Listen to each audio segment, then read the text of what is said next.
Donc, ce gars essaie de s'enrichir en escroquant un jeu télévisé populaire. Et il réussit en quelque sorte. Il s'appelle Michael et c'est un glacier. Michael ne veut pas être glacier. Il peut vite s'enrichir. Alors, il élabore ce plan fou pour y parvenir. Il obtient une pile de téléviseurs, les empile tous les uns sur les autres et il regarde constamment des jeux télévisés en essayant d'en trouver un dont il pourrait potentiellement gagner de l'argent. Et un jour, il en trouve un. Il y a un nouveau jeu télévisé appelé Press Your Luck et les concurrents gagnent pas mal d'argent. Et Michael regarde ces personnes médiocres jouer et il se dit « Hey, je pourrais faire ça ». Alors, il obtient un magnétoscope et enregistre plusieurs épisodes de l'émission. Et il commence à regarder les cassettes encore et à les étudier. Et après plusieurs mois, il finit par comprendre, dans le jeu, vous gagnez de l'argent en faisant tourner la roue et en la faisant s'arrêter sur un prix en espèces ou des vacances. Et la roue, il semble qu'elle s'illumine à des endroits aléatoires. Mais Michael a regardé ces épisodes, a mis sur pause et a rejoué les cassettes, à la recherche de motifs, et après 6. Il découvre que la roue s'illumine selon 5 motifs en boucles distinctes. Et Michael pense que s'il peut simplement mémoriser ces motifs, il pourra participer à l'émission et gagner beaucoup d'argent. Alors, Michael mémorise ces motifs et s'entraîne à la synchronisation chez lui, mettant sur pause et jouant son magnétoscope jusqu'à ce qu'il devienne un maître de ce jeu. Puis, il rassemble tout l'argent qu'il peut et achète un billet de bus pour Los Angeles et il se présente au bureau de casting de Press Your Luck. Il passe l'audition et rencontre les producteurs et bien sûr, bam, il l'engage. Avançons jusqu'au jour de l'enregistrement. Michael est là sur le plateau et il est nerveux, mais il est prêt à gagner. Rencontrons notre deuxième joueur, Michael Larson. Et donc, finalement, c'est le tour de Michael de jouer. Et quand il obtient enfin son premier tour sur le plateau, ça se passe pas si bien. Allez, gros gain. J'y vais. Il s'est échappé. Et au moment où le premier tour se termine, pauvre Michael, il est en dernière position. Mais n'est pas encore fini. C'est pour cela qu'il s'est entraîné. Il est déterminé à gagner cet argent. Donc, quand son tour revient, il est prêt cette fois. Il fait un tour sur le plateau et bam, il arrête la lumière et il gagne un joli petit prix en espèces et un tour supplémentaire.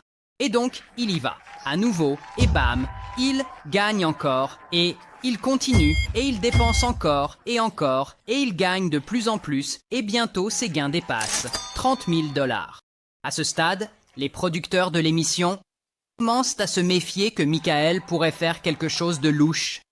Mais la femme dans la cabine technique, qui est censée surveiller pour s'assurer que les gens ne trichent pas, ne trouve rien de mal dans sa façon de jouer. Cela semble être de la pure compétence. Donc, Michael continue simplement. Et alors que ses gains atteignent 60 000 $, les producteurs se disent « Eh, arrêtez tout, il gagne trop ». Mais ils ne peuvent pas, parce qu'ils ne trichent pas techniquement. Et même l'animateur est en panique, car non seulement Michael gagne, mais il bat aussi toutes sortes de records. À 133 tours, 4000. Je ne crois pas. Vous êtes 83 000. Et finalement, Michael dépasse les 100 000 $, ce qui était son objectif depuis le début. Et finalement, il gagne toute la partie en remportant 110 000 $ et un voyage aux Bahamas. Pas mal.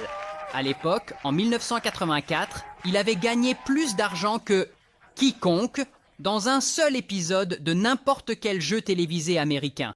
Et les responsables de CBS ne sont pas contents de cela parce qu'ils soupçonnent toujours qu'il a triché.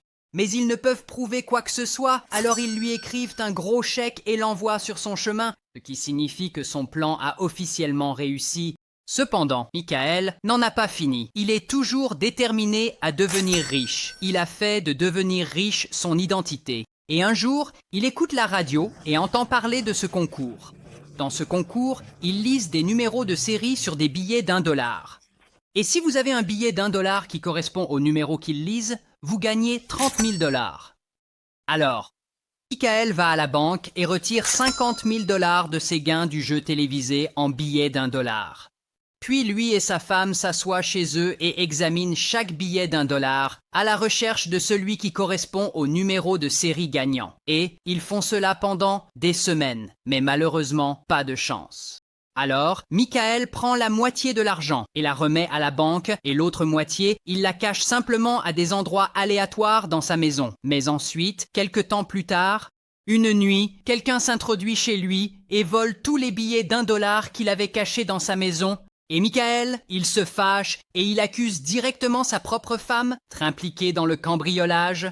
Puis elle se fâche contre lui et prend ses enfants et elle le quitte tout simplement. Plus tard, il a une nouvelle petite amie et ils commencent ensemble un système pyramidal où ils incitent les gens à investir dans une fausse loterie et ils finissent par escroquer un tas de gens pour 3 millions de dollars. Donc, je suppose qu'il a atteint son objectif et qu'il est enfin riche maintenant.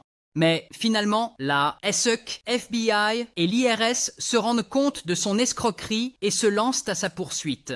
Mais il se met en fuite pour échapper à la loi et reste en cavale pendant longtemps.